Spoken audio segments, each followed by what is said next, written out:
Hi all, welcome to my channel. I'm Bea and I'm glad you're back. So here I am with my first video for Call August, a 31-day challenge in August. The goal is to have a collage posted over at Instagram every day. Anyone is welcome to join me and post under the hashtag Call August. And you probably guessed it, it is a combination of the word collage and August. So come on and let's have some fun.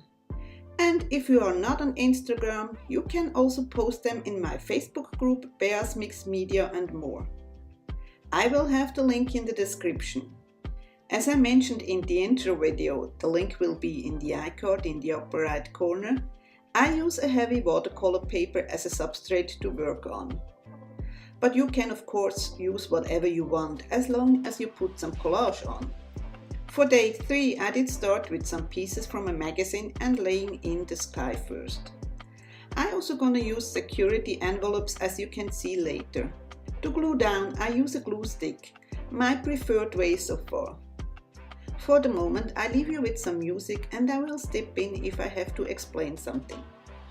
But for those who are new here, if there are any questions, just leave them in the comments down below. And if you like my videos, why not subscribe and hit the bell icon, so you get notification whenever I upload a video. I have usually 2 videos per week.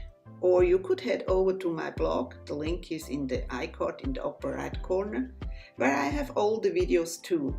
So that's a really safe way to get every notification if you subscribe to my blog.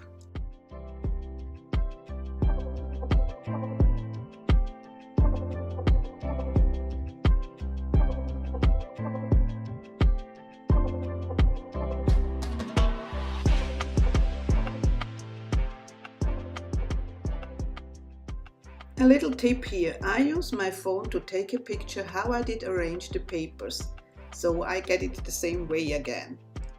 And to minimize the mess on my table, I use a glue book, where I put my pieces down and then go right to the edges with the glue stick, not worrying about having glue on my table. When everything is glued together, I put the catalog or book into the recycling bin. And just to let you know, I did speed up this video 4 times and did edit out boring parts.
finish off the collage, I did use a water-soluble graphite pencil, which I then did activate with a water barrel brush.